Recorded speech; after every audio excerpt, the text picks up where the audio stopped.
All right, hey, what's up, fellas? Hey, here we go. Another episode of Hammered. We about to go live? Oh man, you know how I do this. I just jump right in, man. No, this ain't hammered. Yeah. This Oh ain't damn, did I say hammered. Hammered? Damn, man, I got so many You podcasts. sure I can't did. remember which one. We're on the sticky side. I'm shocked I didn't say the slick side because I just want He's to say got that two, every time. Eric. He's got two. No, we're about to start a third one. That's what you typed. I'm about to start a third one. Oh, are you really? Yeah, but it's not gonna be me. I'm gonna be behind the scenes on that one. This one's gonna be just Nice. You know, my co-host from Hammered, Laura, she's gonna do it. But She good looking? yeah, God, here we go again with that shit. Really? Is she good looking?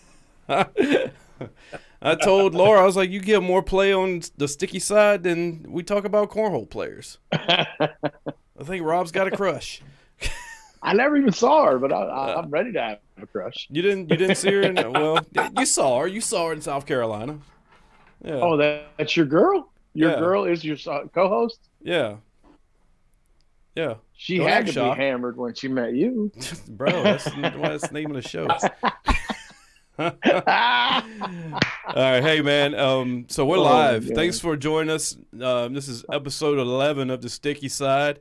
You know, of course, you got myself, Mike Bird, coming awesome. at you from Raleigh, North Carolina. We got my man Rob Chismark coming all the way from Middleburg, Florida. You know, that's where everybody's moving nowadays. Everybody from California, New York, they're heading right to Middleburg, right, Rob? You're Yeah, darn he just right shake they his are. head. You should see what we're building down here. It's unbelievable. Why And wouldn't they be? we've got honored to have my man Eric Anderson from Cleveland, Ohio, ACL Pro in the house. Eric, man, thanks for joining us on this episode of the Sticky Side, man. Well, that was a mouthful. Thanks for having me. Yeah, man. Eric, exciting weekend for you, buddy. You went out there to in your home state, but who the heck likes Cincinnati? I can't even believe you traveled there. You went to Cincinnati, Ohio, and you won your bracket, brother. That's awesome. Congratulations. Thanks. So, what was going on in Cincinnati? Open number 3, $42,000 guaranteed, I believe. Oh, nice. That's nice. Did you get a little payday there, Eric? It was all right. It covered it. You know, it was Cincinnati, so not much to do down there, obviously. There's a lot to do. You So didn't what- do any partying? Well, I'm going to go throw basketball at the curb with everyone? No. There you go. So the payout is based on what there is to do in the city. There you have it. So not Yeah. too much to Well, do in Cincinnati. It covers more of your trip, is what he's saying. You know, it covers Yeah. more of his trip. So Like, since when he you're didn't from- do anything, he No. just Yeah. Well, Cincinnati can't be too far from Cleveland, right? It's about 3.5. 3.5. Yeah, it wasn't a terrible drive, but That's about from me to Charlotte. You know, well, that's 3 hours. You know, or if I drive from Raleigh to Rock Hill, then you're talking 3.5 hours. You know, Did you drive the GTP? Is that what you're driving? That's your good car, right? who, what? me? No, Yeah, you. no, Did you drive? I bought a 2013 Ford Fusion Okay. for my But daily. you still got the garage car, right? What do you got? What do you got in the garage? Grand Prix something, right? I have a '08 GXP with the V8 in it. There you go. It's actually up for There you sale go. right. Wait a second. Are you a car guy? I am. You got like I'm a a car. Jay Leno's garage at your house? Ish. I don't have that type of budget. Wait. So what are you rolling with in your garage? I have a '08 Pontiac Grand Prix. It's a GXP. They only made it 2 years with the 5.3 liter. Oh, So okay. that's nothing crazy. Just, a fun car, but I'm actually selling it as of right now. Oh, okay. I was expecting you to name off a fleet, like Uh, enough vehicles to have a no. convoy. I live in Cleveland, man. He's got the Can't Ford afford- Fusion too, bro. Yeah. Well, that's That's just a the man neighbor. that's smart with his finances right there. He's being economically sound. That Fusion probably gets, about 40 miles per gallon? Like close to 30 on the highway, so it's pretty good. Oh, okay. Saves Oh, yeah, me, we got Fusions at work. That's our work vehicles. it saves me about $80 a week instead of driving the V8 to and from work and everywhere else during the week. Oh, yeah, that's brutal, bro. I got a Jeep V6, a 2020 Gladiator. The way I've got it modified, it gets 13 miles per gallon right now. So it sees no highway action. None at all. Better get a smart car. Oh, I got a 18 Honda Civic. That's my to go. Yeah, that's my little economical ride to go from A to B. Yeah. One day I'll graduate to Rob status and have me like some sports cars and shit. I know you got some, don't you, Rob? No sports cars, not at all. You don't have those midlife crisis cars yet? This is Florida, bro. Midlife crisis are big monster trucks, you know. I don't have any of those either. Well, look, in Florida, do your monster truck guys, do they have those like lift kits in the front where just the front's lifted up? Oh man, I call that the invisible trailer look. Yeah, we got those. Invisible trailer. You know, they passed a law in North Carolina where I think it's in December. They got to get all those fixed. They got to get them leveled out. They're not broken if you ask those guys. Yeah, you got to level them out. Yeah. They say it's unsafe, right? Because you're looking up at the sky. Yeah, that's how Eric rides that Grand Prix. He's got that thing lowered in the back only. It's badass. No, man, it's called a stance. I need to buy it daily, so I didn't do nothing to it. Look, man, if you wanna modify your truck to where it looks like it's taking a shit every time you drive it, that's more power on you, man. But it's crazy. Yeah, that's like awesome. Rob was saying, it's unsafe. You know, half these guys, man, they're probably little small skinny dudes, and they have to get like an elevator to get up in the truck now, and then they're looking up. How in the hell they see over the dash? The ego issue. It's got to be unsafe. The ego. Not only, and when they do see over the dash, they're looking up at the sky because of that stance they're in. Jeez Louise. Definitely not cornhole players, bro. I've never seen one cornhole player with a damn Carolina lift. That's what they call them, Carolina lifts. That's something. Yeah, we call it the Palacaline. We all got names for it. We call it the Palacaline. The Palacaline. It's a city here where lots of rednecks live. Well, so you're just like you're just like making it, you know, general for one area. I like that. You take it away from a whole state, a whole 2 states. Right. Yeah. Right. You got to, man. You can't. I mean, it ain't everybody. Yeah. You know, certain cities the only one that does that to a truck. That might be the Raleigh, North Carolina. Oh Lord! Send that shit to Cleveland. That's the only place you get it done. So hey, Eric, man. Tell us what's going on with Cleveland Cornhole, man. Tell us how long you been playing. Oh man, I started playing Cleveland Cornhole when I was 19 years old. A local friend of ours, Jim Dudley, he pretty much, you know, begged me to start playing, and someone needed a sub for the league. They're, you know, to come up play. It's like 2 minutes from the house. I'm like, sure. Never left. You know, it just kind of filled a void of, you know, that competitive spirit you lose when you quit playing sports and stuff like that. But I've been playing cornhole since I was 12. Where'd you start? This is a campground, and then next thing you know, I get drugged into Cleveland Cornhole, and then, you know, I get my ass kicked by Christine Papke, and I just couldn't take losing like that, so I had to get better than everyone here. Well, join the club. She's giving out a few ass whoopings, bro, so it's not just you. A little I'm sure it wasn't personal. It probably was, because now, you know, I told myself. It is now. I told myself after she did that to me in 3 frames, 2016, that there's one day she'll never beat me in singles again. She hasn't beat me in like 4 years. Oh, wow. Okay. It's a fire, man. You got to have fire to not get your ass whooped. Well, I know she used to play with Stacy, and her last name escapes me. Rob, help me out. Stacia Pugh. She used to play with Stacia Pugh. This was back in the ACO days, and I don't think you played ACO, did you, Eric? But no, when I started playing, it was pretty much like phasing off here. Yeah. So, like, I played Christina and Stacia in doubles one time, and I can't even remember who my partner was back in the day, but I just remember getting smoked. Like, it wasn't even funny. It was, like, one of the most brutal beatdowns I've ever gotten. And it was at one of the, like, ACO majors, probably circa 2013, 2014, something like that. You know, but yeah, definitely got smoked. You got some good players up there, man. You got like Chucky Love and yeah, he's coming back around now. He had a down year last year, but he's playing a ton now.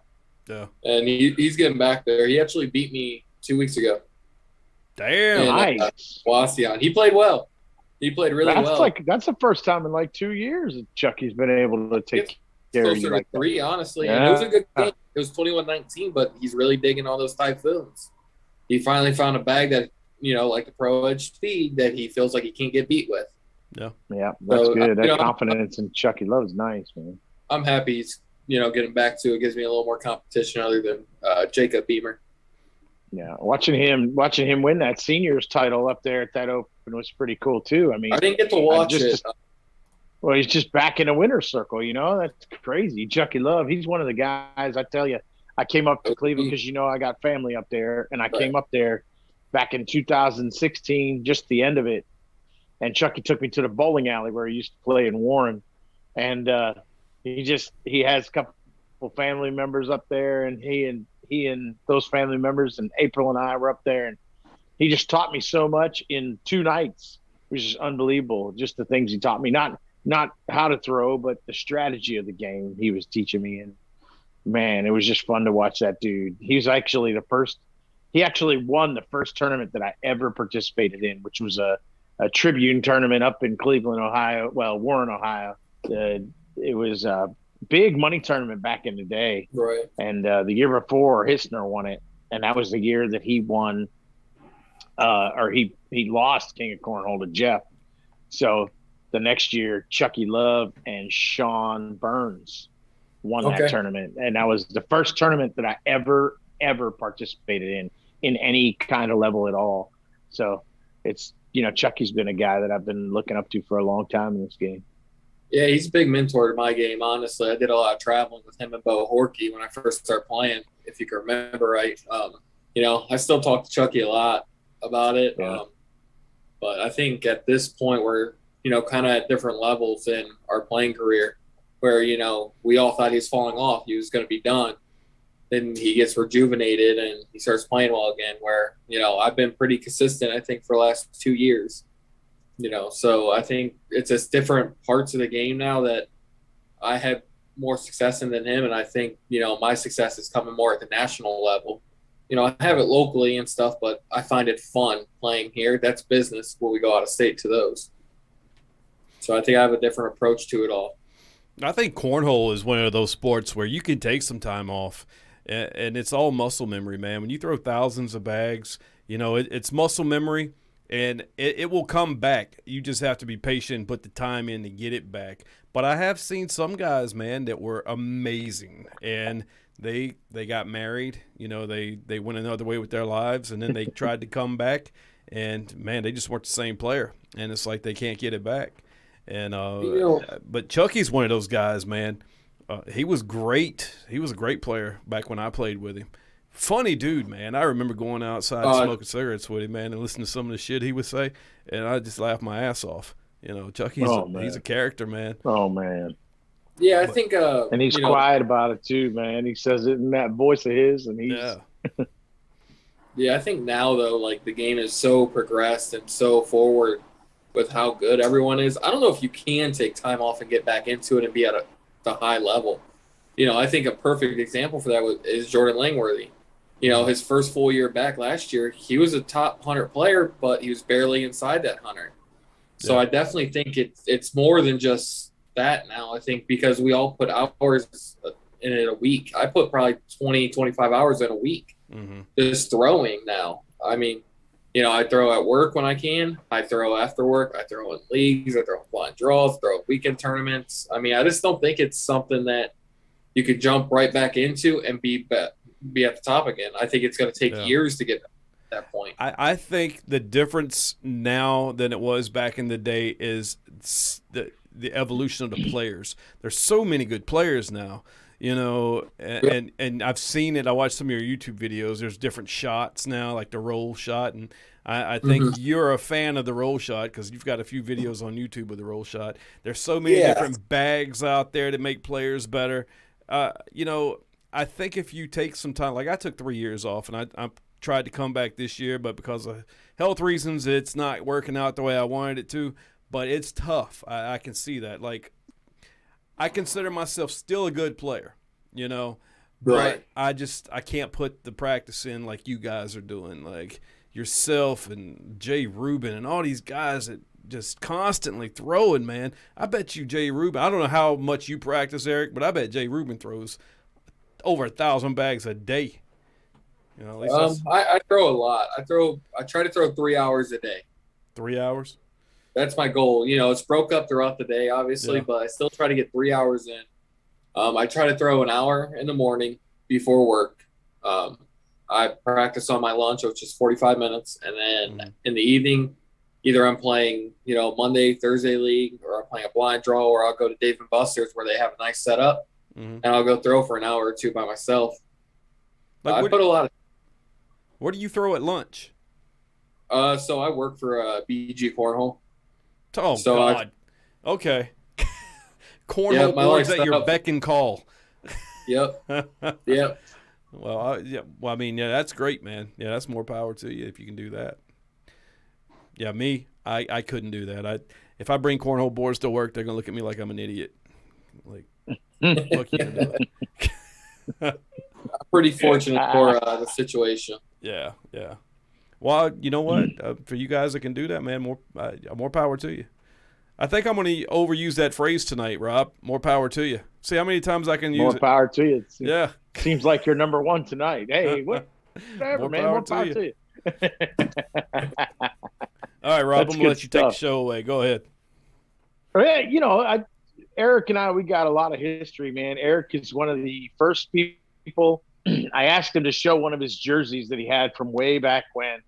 And it was what was one of the first elite jerseys, which might have been the last year that you played in anything ACL. But they had these gold and black elite jerseys, you know, befitting a champion.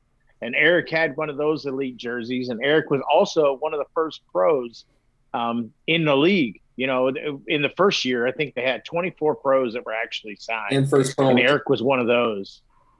And he had the opportunity to win the very first pro shootout. Him and Frank Modlin ran through the field. And I think, Eric, would you cash that check? How much was that check worth? At that time, it was only a couple grand, man. I think it was like $2 grand. It was amazing. But then in 2018, yeah.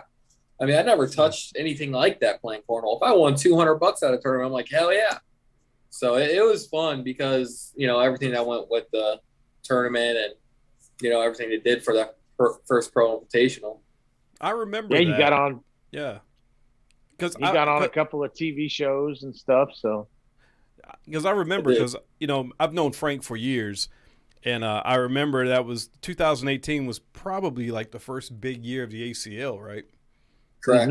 Probably, yeah. And I remember hearing Frank played with this guy, and I was like, "Who's this guy? Who's Eric Anderson?" You know, I really didn't know who you were, and now here you are. Look, full circle. Yeah, I mean, I think, you know, I still think I'm, you know, kind of one of the more quiet pros where someone's like, "Who's that?" And then I just creep into a tournament somewhere, and you know, people know my name after that. And I would almost rather it be that way than someone finding me on social media. You know, I want to come in. I want to be known being a great player, not great on social media. Yeah, you know, that's a funny point that you bring up, because the thing about being a great player, it's important, but really, you do need to take your social media to a different level when you're at this level, just because of what it means to everybody else. You know what I mean? In your career, it still means a bunch to everybody else. Those guys who are sponsoring you, they're sponsoring you because they want value back. Mike and I were talking off air about some things and what people want to charge for one of their jersey spots. You know, there's 5 jersey spots that we can go out there and market. So Mike was asking a couple of top pros who've been on our show, been guests, just, you know, trying to gauge. And one was somewhere around $5,000, and the other one was somewhere around between $15,000 and $20,000. Now, what's my value back, right? And if you're never going to be on social media, if you're never going to be doing anything where I can gain some value, where is my value in sponsoring you? You know what I mean? Yeah, no, I think that's the tricky part. You know, I feel like I do an okay job of it.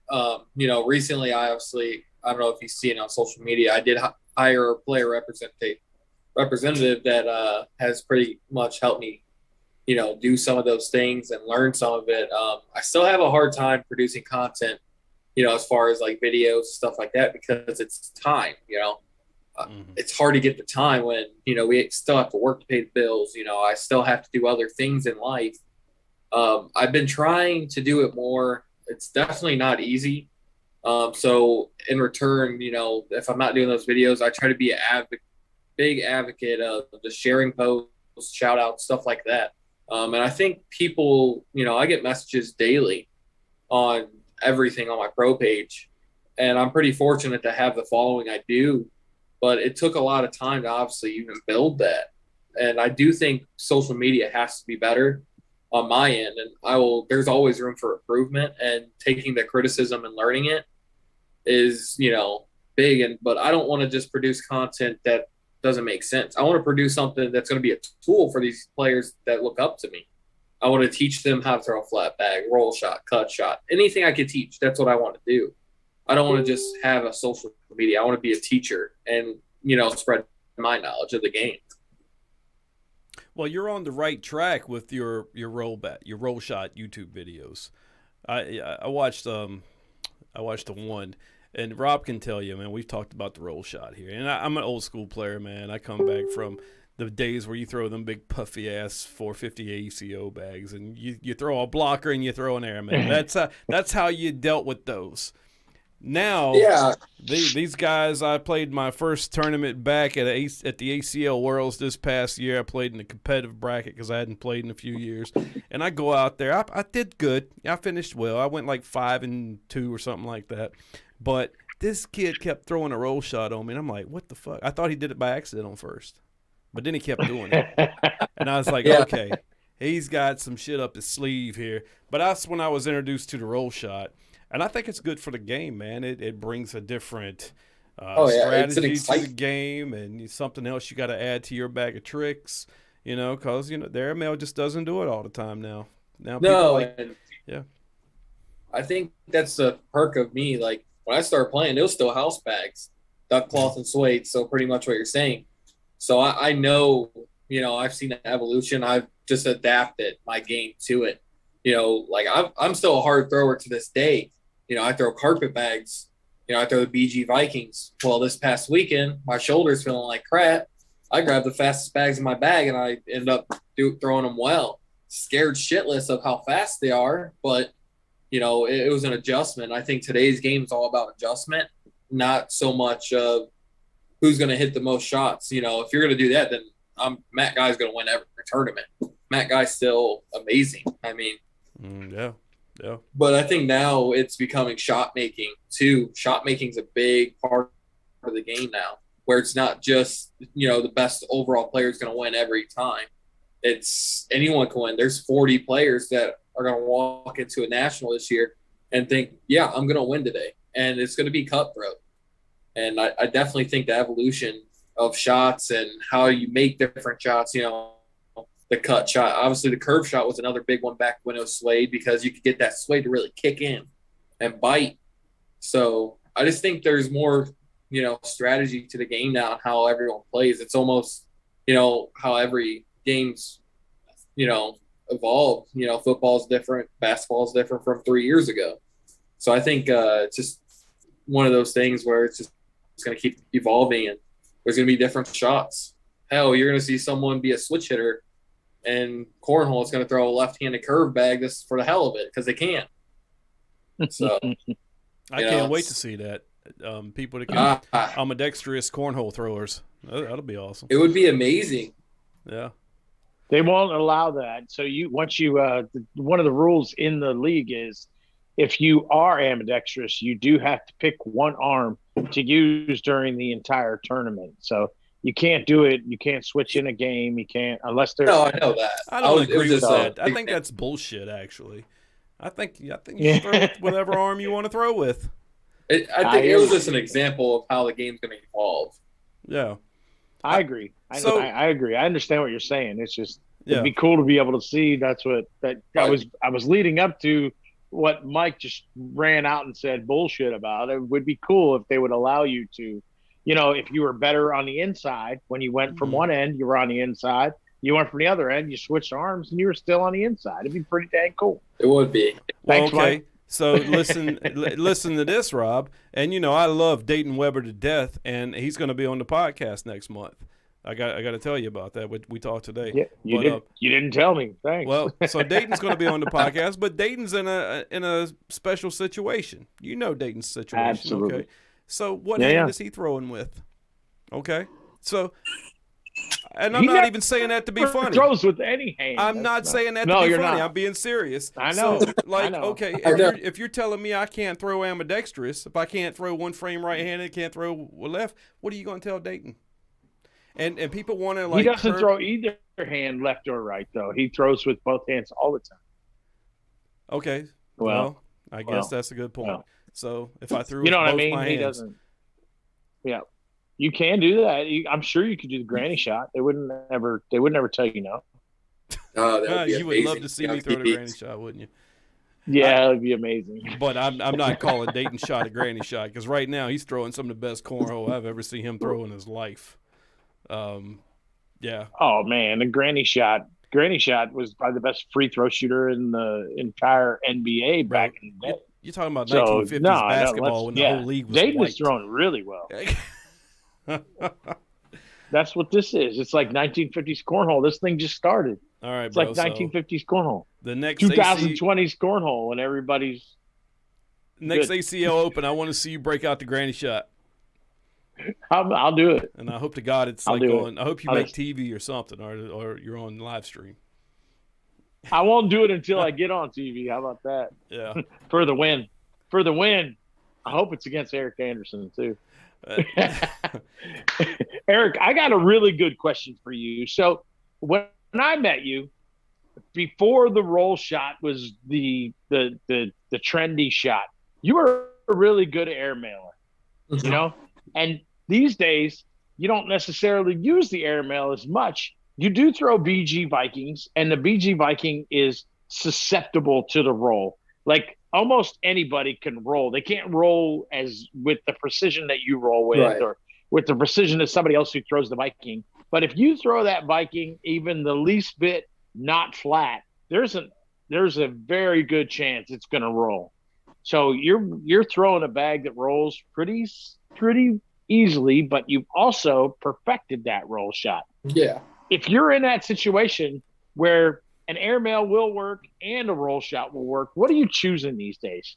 It depends on the day. I mean, if I feel very confident in my airmail, as I did in singles this past weekend, I'm going to shoot it every time.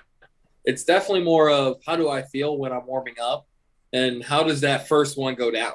Is the first airmail in or the first roll? What one I feel more confident that day is whatever one I get down first. You know, obviously I threw dark slides this past weekend, so you're throwing – it's pretty much an all slide, right? So, you know, the roll shot, I can still roll them just fine. But right, it was an airmail day. It's just all feel for me. I mean, it's not just one or the other. I think you got to have them both. You know, a good old airmail drag to win a game is one of the best ways to win to me. So it's definitely just the feel. That's a good answer.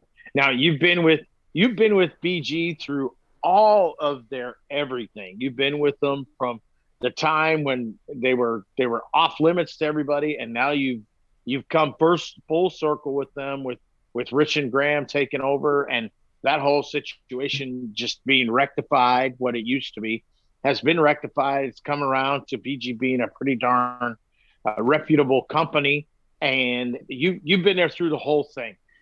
Tell me about the loyalty to BG. You know, obviously when I got sponsored in 2017, I was one of the first players in the area to get a bag sponsor that's going to actually pay me. So, you know, back then it was old owner TJ Petrie. You know, he really good guy, made some bad, you know, mistakes and some decisions that just were just bad. You know, there's no ifs, ands, or buts about it. So, you know, it's just I kind of fell in love with the brand. You know, I had a connection with the brand that, you know, I don't think anyone has with any other brand now. You know, and I think loyalty gets rewarded when you do it the right way. And I definitely feel like, you know, I proved myself to Rich and Graham that first year. Coming out of COVID, I made 3 broadcasts. Yeah, 3 broadcasts in a row. And then going into the championships, I finished third in my singles bracket, making ESPN 3. I proved myself to them every year. And then obviously last year I did it once again. So much so, they pretty much said, hey, we're going to get you someone this year to put on the other end in doubles, and let's see you succeed even more. So I definitely feel like the loyalty aspect of this game isn't there. And I think people need to understand that loyalty will take you a long way when you're working with good people. That's that. Very true. Very true. Yep. So tell me about, you just said that they're going to put somebody on the other end that can throw back to you differently. Who's going to be on the other end this year? I'm playing with Ryan Smith. Uh-oh. You guys did win a shootout together, didn't you? We went to the finals of a shootout. I still say to this day, if you put us on that Friday and not let us play on that Saturday, Eric and Brett's going to get waxed. Because that Friday before the next day, I was throwing a 10-8 flat, and Ryan was throwing a 10-2. Eric and Brett weren't even coming close because we didn't mess with anyone's block. We went right through it or over it. If we played that Friday, I don't think they'd score on us. And I will stand strong against and say that. I definitely feel that me and Ryan have a different, end goal than a lot of other teams. I definitely feel that we're on the same page with everything. We both like the same bags, which is huge. Obviously in recent years, I played with Chad Braun. We had some success as a team. I played with Timmy Jonas last year, just didn't work out. Going into this year, Rich and Graham's like, you're playing with someone else. They didn't say that, but they wanted me to because they knew that I had the top talent to be a top 5, top 10 double team. I was with Chad Braun in a COVID year. So, everything kind of fell together where it just worked out. Me and Ryan played a few tournaments together. We clicked well, we played well. And ultimately, around July 4th weekend, where I made that big singles run where I just came short to Ryan Windsor to win the bracket, it's pretty much is when it got kind of locked in. Obviously, there were some fine details and other things that had to get worked out. But, yeah, I'm pretty excited to play with someone of that caliber. I mean, this weekend he threw a 10-3 and lost and only scored 3 points. That's crazy. Wow. I mean, I'm pretty excited because I think we're both on the same level, and we have a lot of things in common as far as this game, and even outside of it, that on top of it. Well, if you can find a partner in this climate of cornhole right now with all these bags out there, if you can find a partner that agrees with the bags that you want to throw, then you need to grab this dude or dudette and just embrace them and hold them down, because finding 4 players to agree on a set of bags nowadays is very rare. Oh, it's super rare. And I think last year Ryan Smith was with BG, so he knows the bags well. He threw the Viking well. That's what I throw majority of the time is a Viking. So we took 4th in an open together. We took 2nd in a shootout together, and we went to the final 8 of a few shootouts together, just coming up short every time, which those are all round limited, the shootouts. So it's different. Every time we got knocked out, if we played a game of 21, we feel like we're going to win every time. I think we both carry the same confidence, and I do think we go about it the same way to a certain extent now. Over the last few years, I've been very quiet with my game, where I don't really say much. If someone asks me if I'm throwing well, I say I'm throwing okay.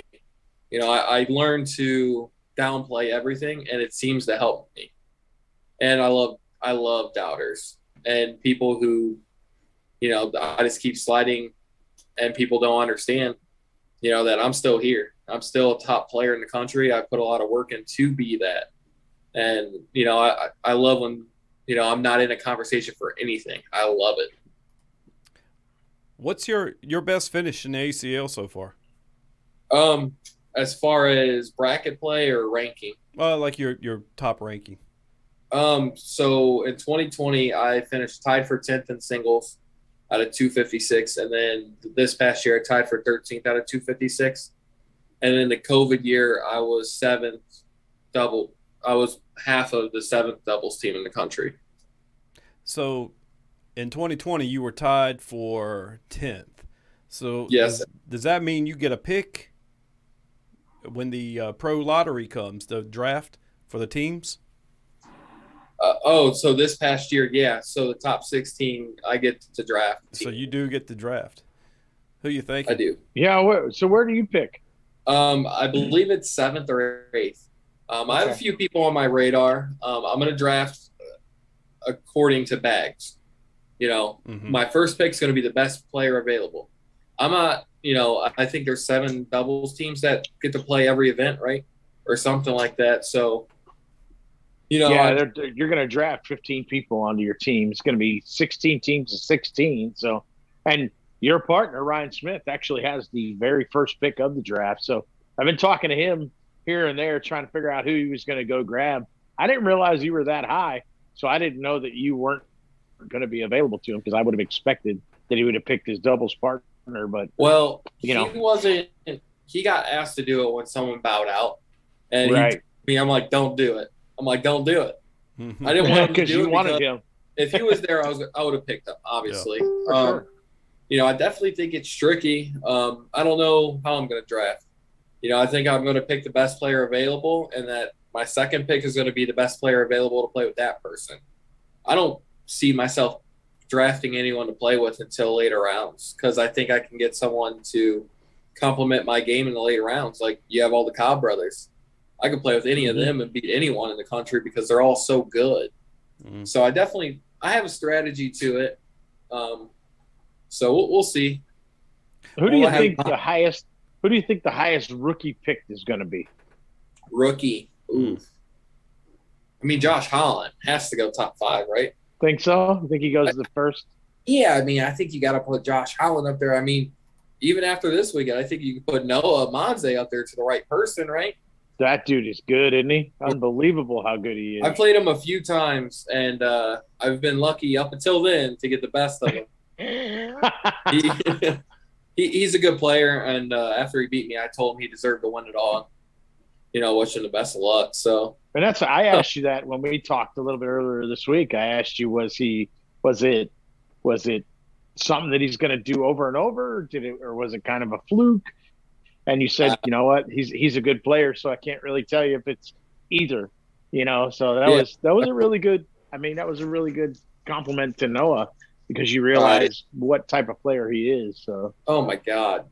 When I tell you, remember, I don't know if did you watch the Memphis shootout on TV when Adam won? Yes.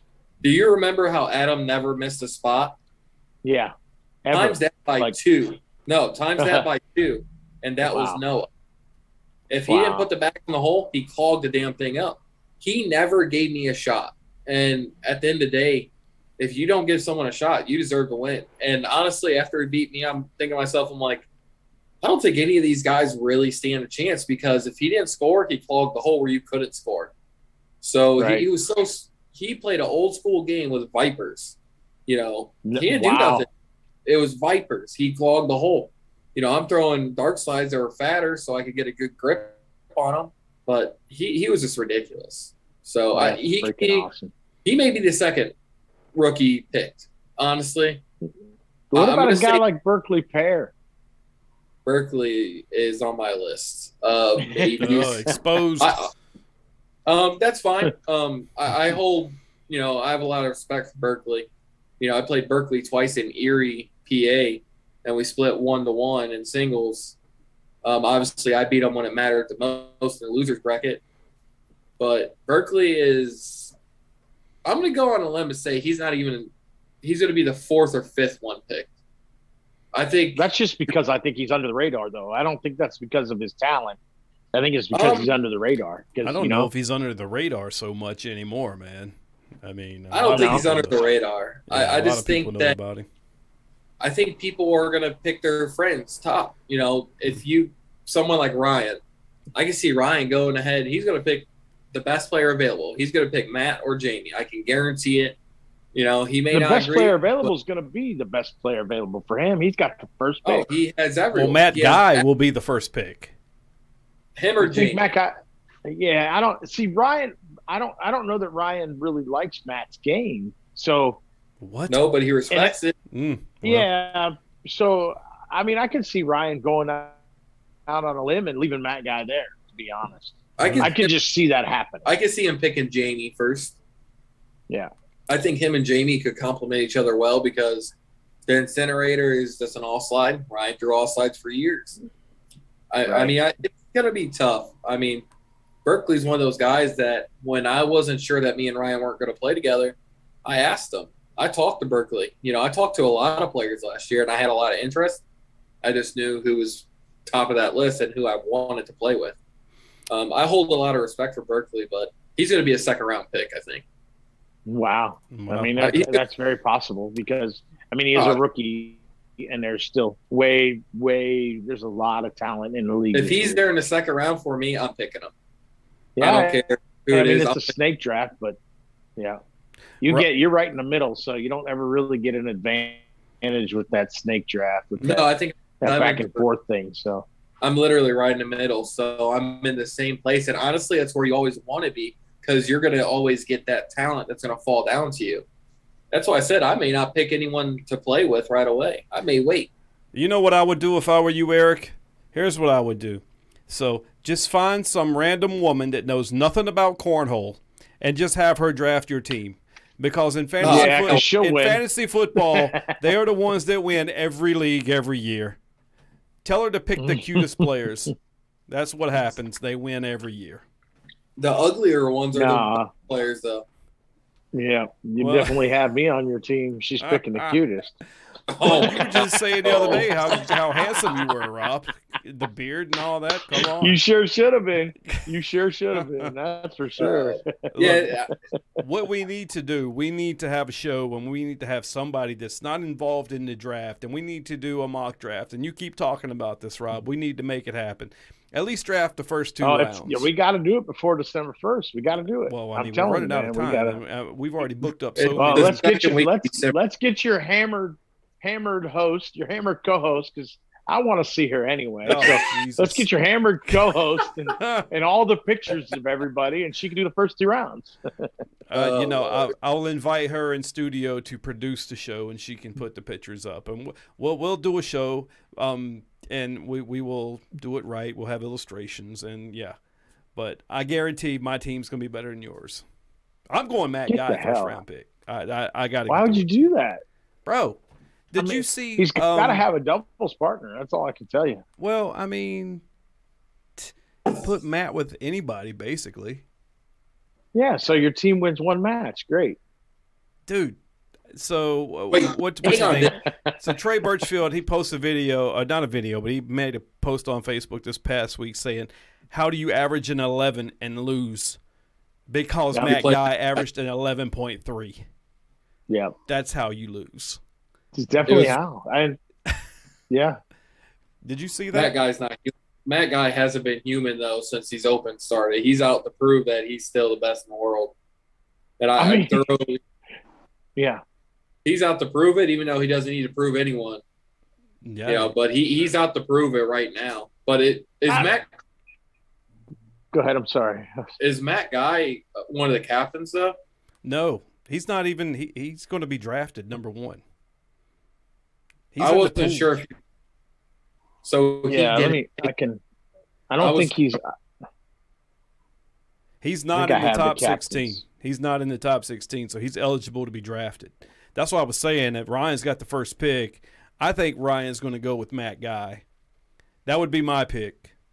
I didn't know Jamie was out there. In your mind, if he doesn't go with Matt Guy, so top pick, we got Ryan Smith followed by Hissner, Cheyenne Runner, James Washington, Jimmy McGuffin, Mike Ferreira. That's a good Florida guy, but he's from the Northeast. We got Eric Anderson right after that. I don't know if you guys know who he is. Stephen Bernasette, Eddie Grindersleeve. How about this?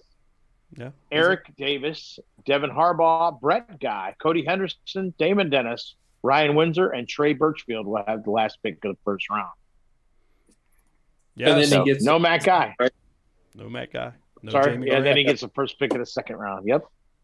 My question is, if you're Damon, you pick. Man, I think Cheyenne will take Baldwin. I mean, this. So when I looked at all this, it's the same thing. I was thinking, like, why wouldn't you pick your doubles partner so that you could get more experience together. You know, I know. and if I were Cheyenne, I would probably pick Baldwin too.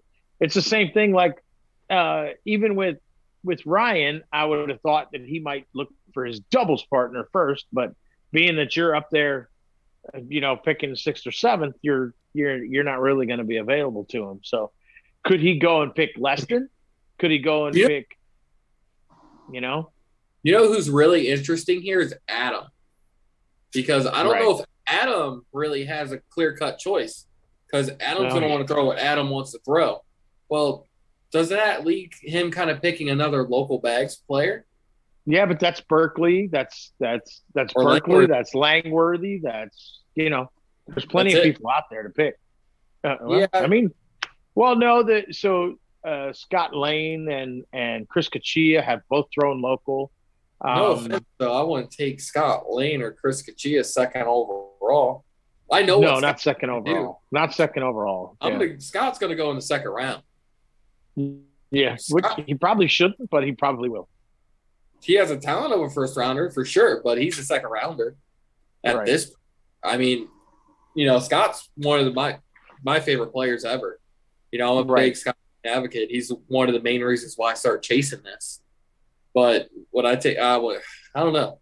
Adam might. I mean, Adam and Scott play a lot. Adam together. and they're tight. They're good buddies too. So, I mean, we don't really know what this really is going to evolve into. But right now, maybe you do it for fun. Maybe you grab your top 16 and you have a blast. You know what I'm saying? My question is the ACL going to do this live on? Yes. It is 2 going days to live. live. I'm From the traveling headquarters. to Rock Hill to do it. Okay, so Yeah, is I'm this thinking going to about be going on too. live stream on Facebook? Yeah, And on the digital. 24-hour channel, I think. So Rob, we need to go. We need to have a live sticky side show. I almost said hammered again. Fuck, but we need to go live, and we need to analyze the draft as it's going on. Come on. I mean, I'll meet you up at the headquarters and we'll just watch the whole thing. We'll be right there. They'll let us set up. Well, you're I'll get going. that. Are you I'll get going? that. Yeah, I was thinking about it and I was like, why not? It's a very good opportunity for us, for everybody, just for the cornhole world. I think it's a great opportunity. It's the first time it's ever happened. We might as well be there if we have the opportunity to be there. So I'll try to arrange that opportunity now, next couple of days, to make sure we can be there and broadcast. Well, I mean, we could broadcast on Zoom. I mean, yeah, but we won't be there. I don't care where we broadcast, but you want to be there. Like you want to give out autographs. You want to take pictures. No, you want to. Maybe you interview a guy who just got picked first in the first round. You bring him over. That's a good idea. Yeah. Well, we can talk about Just Facebook Live it. Yeah, you can Facebook Live it. Actually. That's what I'm talking about. I mean, I think we could just go Facebook Live.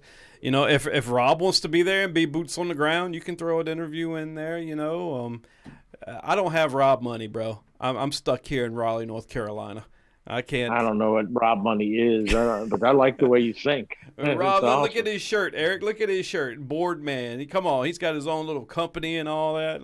Come on, Rob. I made this shirt myself, so it's a little tougher to, you know what I'm saying? Dude, I made this shirt myself. And he's ACL pro. I mean, come on. We know you guys make thousands. And a world-renowned podcaster. As well as a commentator who's been on ESPN. Yeah, look at that. I mean, the resume looks great, but it looks good on paper. Yeah. The playing resume. Hey, listen, man. Belichick wasn't a very good player either. It's okay. Well, most coaches were shitty terrible. players for the most part. Dungy was terrible. Yeah. Tomlin never played. Urban Meyer never played a down of football. I mean, come on. No, he just played everything in the bar. Still doing that. Oh, Still yeah. doing He's that. doing that hard. My man. Yeah, I need to. Are you an Ohio State fan, Eric? Yeah. Of course, right? Why wouldn't he be? Ohio State. Yeah. Is there any? Who would he root for? What the heck's wrong with you? Dude, so I don't follow college football. I'm not one of these guys that goes crazy over college That's football. because you live in Raleigh, North Carolina, bro. We got 4 teams, bro. Basketball. Wake Forest was number There's 9. not a team there. There's not a team. There's not a team. Stop What? it. Wake Forest was number When's 9. We the just last lost to time a Carolina, Carolina the football shittiest team team- in the ACC. when But I'm a is the Duke last fan. time a Carolina football team won a national championship in football? Eric, how did you let this conversation get twisted to NCAA football? I'm blaming this on you. That's fine. Take Get control. blamed for a lot of things. Look, I do have a question. What is that behind you on the wall? Is that comic books? Hell yeah. I collect comic books. That is awesome, because we're going to just phase Rob out right now, because I'm sure he's not a nerd. Oh yeah, like you got I to zoom am. in. I just went and watched the Eternals last night. Have you seen that yet? Honestly, man, I have not watched any TV in a few weeks because I don't have time. Well, that's good. That's good. But are you familiar with the Eternals in the comics? Nah, man, I'm not. I just pick, I have the rare ones that cost a good amount of money. Okay. I'm more of a collector. I'm not really like deep into it. I've actually been removing all those. I've actually been hanging all my hardware up and all, my winnings and all that. So you've got a trophy Why room? wouldn't that be behind you? Instead, you got Hulk issue 1 behind you when you should have like your probably third right. place, your Look, third place finish from that Cleveland cornhole blind draw you did. look, That Rob. should be up there. Rob, so I I'm noticed those sorry. comic. I love messing with Eric. Look, I noticed the comic books probably about 30 minutes ago, and I was like, okay, I'm going to touch on those later on in the show, because he must be a nerd. He must be like me. He must share this love for Marvel and DC and love this stuff, right? Because I used to be. I've watched all the movies, DC, Marvel, all the animated DC movies, all the animated Marvels. So the new Marvel universe that's coming out now, the one with the Eternals and this Phase 6 or whatever it is, that was when I started getting laid and stopped watching and reading comic books. You know what I'm saying? So this is like stuff that I'm so not that's like 2 familiar years with. ago, then, right? Is that what you're saying? Like 2 years ago? I mean, Rob, I do have a 21-year-old son and a 17-year-old daughter. Yeah, wasn't that an accident? Come on. Turkey baster. Experimental kids, yes. Yeah. So I was thinking we were going to have a good conversation about comic books and comic movies, but I was completely wrong. My bad. I take it back, Eric. Honestly, once I started traveling for cornhole and playing a ton, I Yeah. kind of lost all connections with all that stuff. Yeah. I just been slowly, like I said, been hanging up, jerseys and stuff like that are signed by some of my favorite players. Some of my own, obviously. But You got cornhole's mine yet? You need me to sign one for you? I know I'm one of your favorite players. If I did, it would probably be in the back of the freaking Wrong Chismark. No, I want to hang up. Chismark. I hate both of you, by the way.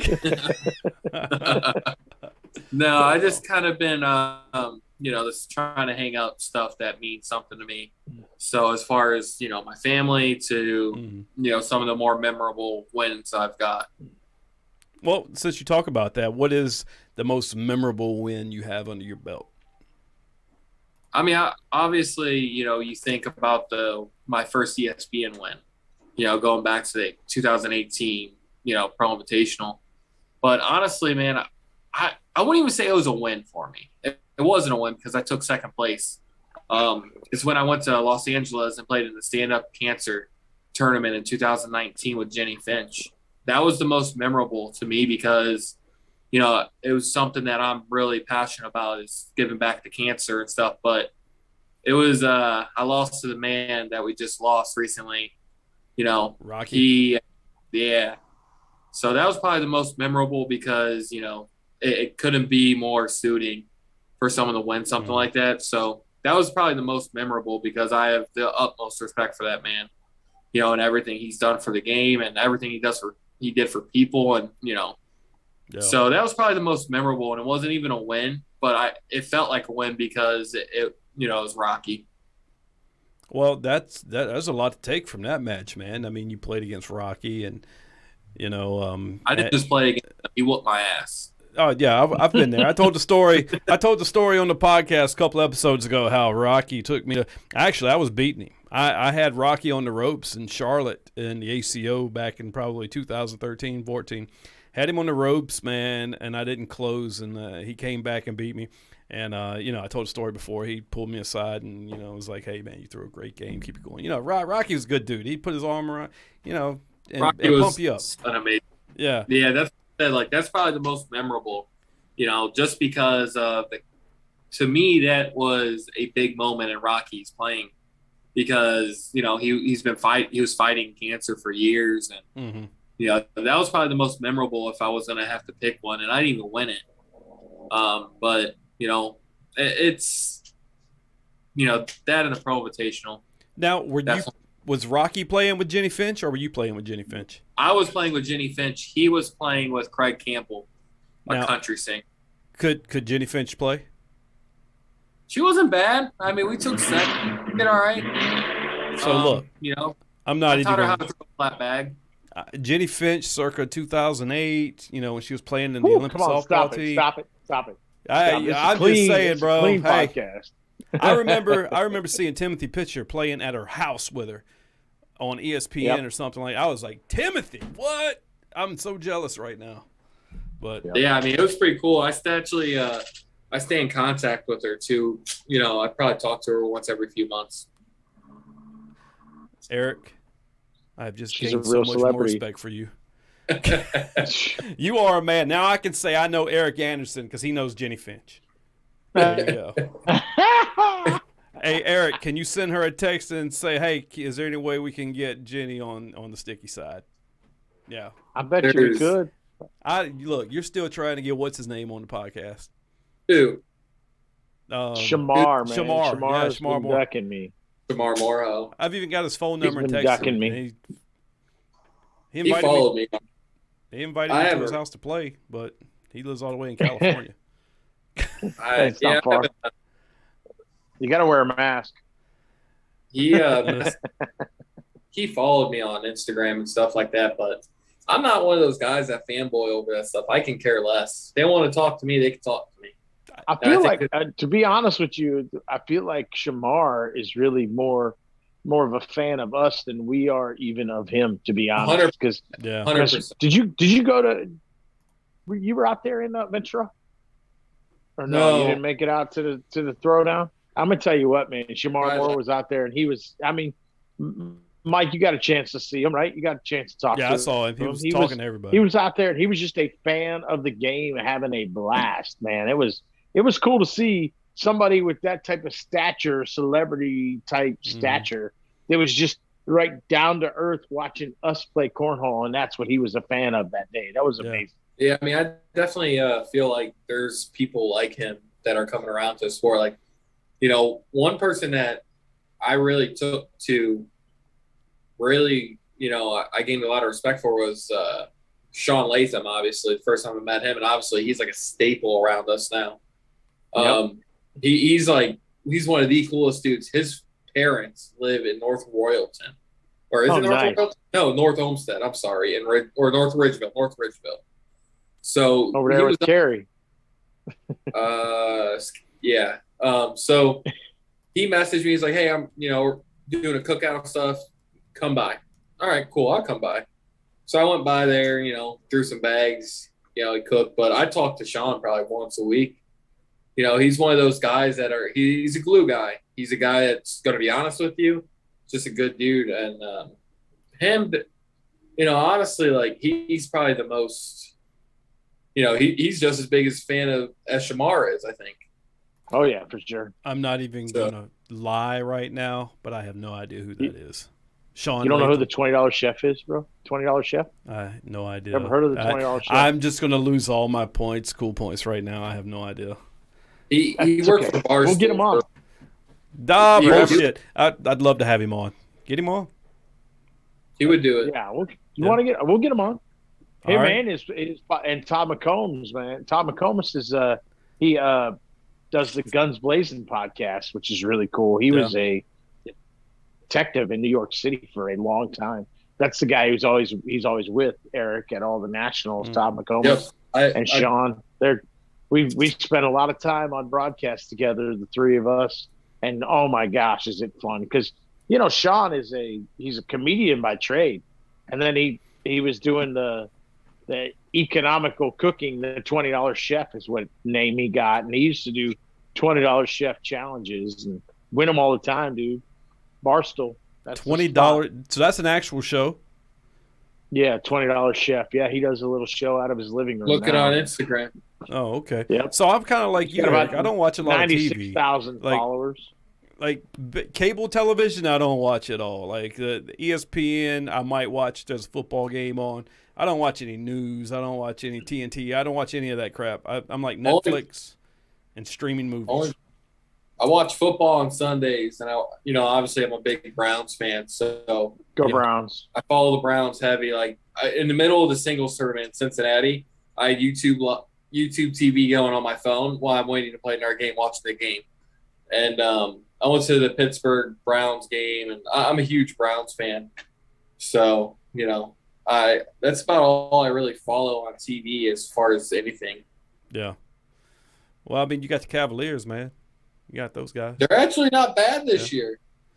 They're not too bad this year. I mean, I bet you last time I actually really watched them was LeBron's last year here. Yeah. That was probably the last time I actually put time in watching them. Since then, I'm like, yeah, we're going to be terrible. It's tough, man, to watch the Cavs. They're winning. They're actually playing well right now. They're 7-4 right now. They just came back on a long road trip.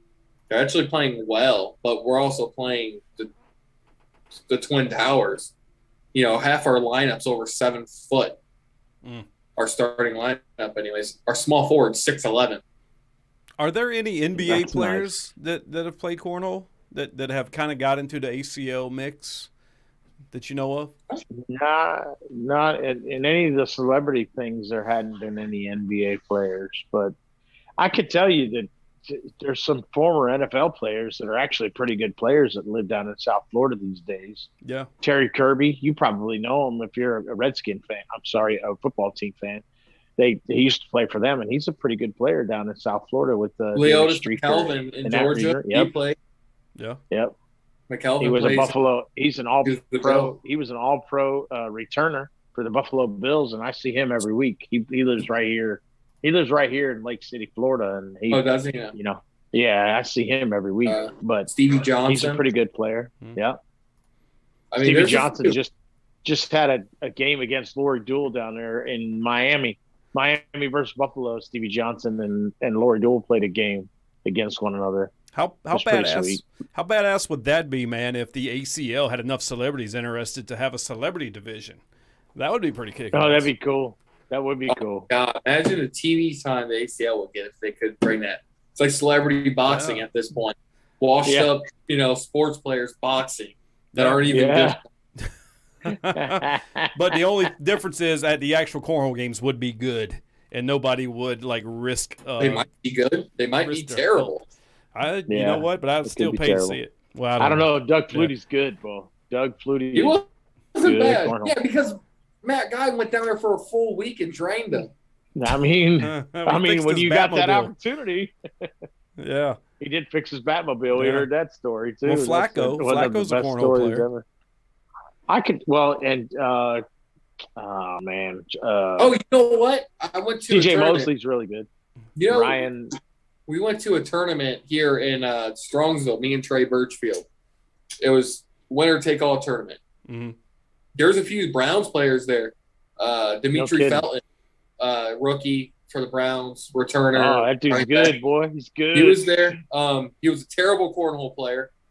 I tried to convince him to play me for a game check of his, and he wouldn't do it. Oh, shit. I tried. Should have went smaller. No, if I was going to do it, I was going for it all. I don't care. I know, but you should have played for a game check. What was your bet? What did you offer up? My winnings for the day, which was $1,000. He wasn't going to lose, though. He spends that on lunch, probably. Right. But he was okay. And then you had Mitch Schwartz, the rookie wide receiver, and then Newsom was there too. That was a weird tournament, man. It was old school corn bags, bouncy boards, but it was $2,000 winner take all. There was no prizes after first place. Wow. So you had all these other pros show up, like Chad Brown playing with a local that they thought it was a sneaky tournament. You had Rob Smith, and Rob Smith. I do know Rob. Smith and Felix played together, and Trey wasn't there yet. They're like, who are you playing with? I'm like, oh, I'm playing with Trey. They're like, we should just leave. I'm like, yeah, probably. We were there 6 hours. We were there 6 hours. We played 45 minutes, and we played 10 games. Wow. Wow. We made $2,000 and left and went to Bill Jr.'s house after. So Trey can even carry your heavy ass? Holy smokes. That's Oh, pretty my good. God. I actually closed the game out. We both kind of struggled at times, but, dude, I try to stop a corn bag. All I do is lay up. Damn, my bag's so damn heavy, it bounced right into the damn hole. I'm like, I should have threw that thing left-handed. It wouldn't have moved at all. I mean, it was fun. That is but yeah, fun. they were there. They're throwing bags with us. It was pretty cool. I think the ACL should have just one event a year, a corn bag open, and just everybody throw corn bags. Everyone. Take it back to old school. Matt Guy would win everyone. Oh, probably, yeah. I mean, Matt, yeah, he would win. He would win while they wouldn't be broken in their big fat bags. Like, you know how corn bags start. He would win that game, and then when they start melting into the hole, he'd win that game too. It's just that dude is amazing. There's no doubt about it. He's amazing. Yeah, he's gonna be Player of the Year this year. You think so? Keeps on going the way he's going. Hell yeah. If it ain't me, it's gonna be him. It's there you go. I like that. It's confidence. great. Hey, I Eric, love that. So, where can everybody see you playing next? Where are you going next? Next tournament, Virginia Beach Open, first week of December. I'm playing with Ryan Smith down there. So I'll be traveling 9 hours there. Following weekend, we're in Rock Hill for the draft. And then the following weekend, we're at our first Mid-East Conference. And then rolling into the first national, probably have a few cash tournaments, regionals in between, but first national. So I'm pretty busy up to that first one. Virginia Beach Open, you going to that, Rob? No, I'll be at the Big Ten Championship if the Buckeyes make it. Oh, okay. All right. See where your heart lies. Buckeyes. Man, I'm a Buckeye. I don't know what you want me to do. Well, hey, look, man. Let's start wrapping this up. Rob, you got anything for Eric before we sign off here? Yeah, one thing I want to say to Eric is, Eric, you and me, we have gone back and forth for since I've been in this game.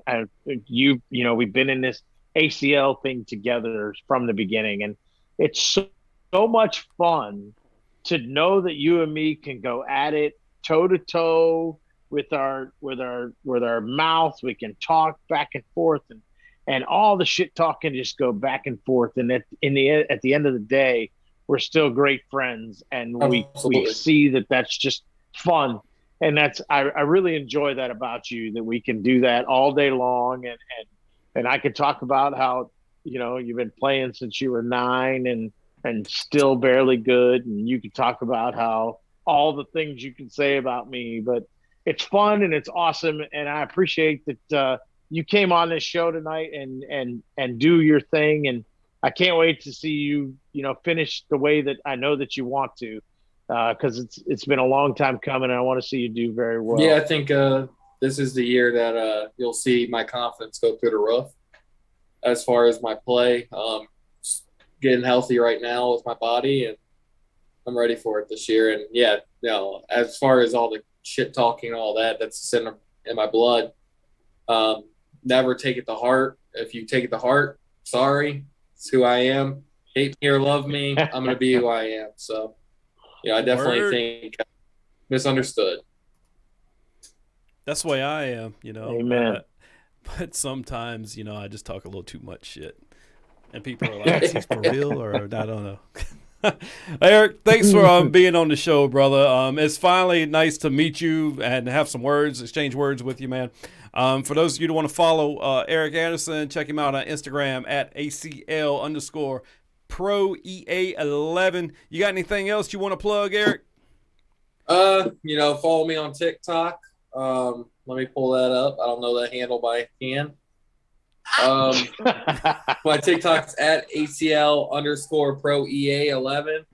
And then I think Twitter kind of follows the same line. It's at ACL Pro _ EA11. So they're all around the same thing. Follow me on all platforms. Follow my journey. Any questions about how to throw certain shots or anything, let me know. I do offer some cornhole clinics where, I charge hourly for those. So if anyone's interested in those, feel free to message me. Awesome. And if you want to message me or Rob here on the Sticky Side, if you're watching this on YouTube, hit us up on our emails underneath our names. If you're not watching, you listen on one of our preferred podcast platforms. We are anywhere you want to get your podcasts, Apple, Spotify, Pandora, Google, you name it, we're there. StickySideMike@gmail, StickySideRob@gmail.com. Like the video, subscribe to us on YouTube, and hey, thanks for joining us on this episode of The Sticky Side. Rob, we'll see you next time. Eric, thanks again, brother. Thanks for having me. Peace. Cause we all just wanna be cornhole stars saying keep ourselves and driving beat up cars. The crowd gets crazy and the beers ain't cheap. We get drunk all day so we just don't eat, and we hang out at the local bar, throwing bags in the hole like we have it all.